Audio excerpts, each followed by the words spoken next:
evening. Welcome to another episode of the Mad Darbarian Post-Apocalyptic Theater movie reviews. Tonight, the little warrior and I went out to see Birds of Prey, or the Emancipation of One Harley Quinn. Right off the bat, it's another screwed up movie, just like the Joker, alright? Is it worth the $12 to go see it? Yes. Is it going to win an Oscar? No. Is it going to win an Os? No. But it will win a skull, because it was that good. So the movie starts out, right? Remember, it's Harley Quinn, and she's batshit crazy, right? It starts out, Harley Quinn is introducing herself in her post-Joker world. Basically, she broke up with the Joker. Not a smart thing to do, but, you know, he batted it around a little bit. Hence, with the bat, long story. All right, so it begins. And basically, the whole movie is over a diamond that some little kid ate. Right? And the whole gist of the movie is she's trying to get the little girl to poop the diamond out. Right? So she can give it to the mob boss, which is Black Mask. And let me tell you something. If you guys read the comics, you know who Black Mask is? This guy was no Black Mask, right? He was, and that part of the movie, all right. So, basically, and what she does, piece by piece, she picks up little birds for her birds of prey.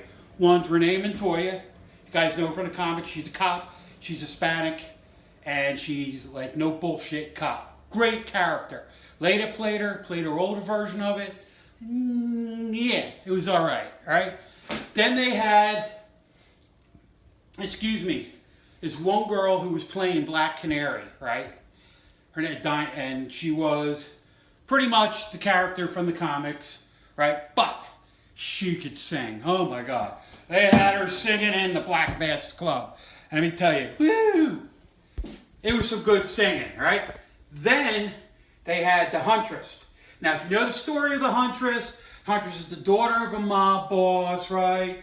And then she turns into a Batman-type clone to go fight, right? Get the bad guys, all that BS, right? Get people to kill her dad and her family, right? She was pretty good.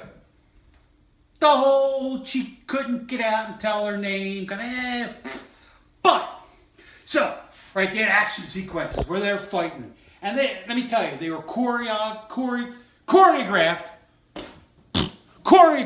very well, right? You had Harley Quinn jumping around, and then basically the big fight scene at the end is the four birds, right?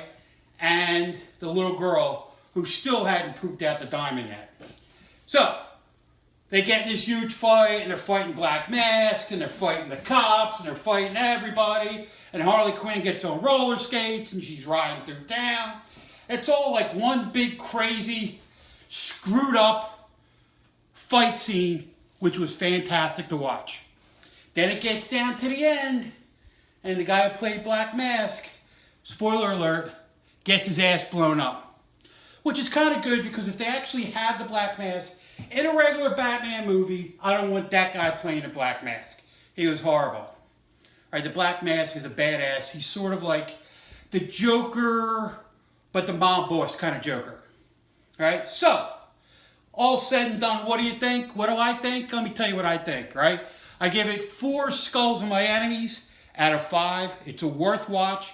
It's a great Valentine's movie to go take your date to. Right? Enjoy. It's the Mad Darbarian.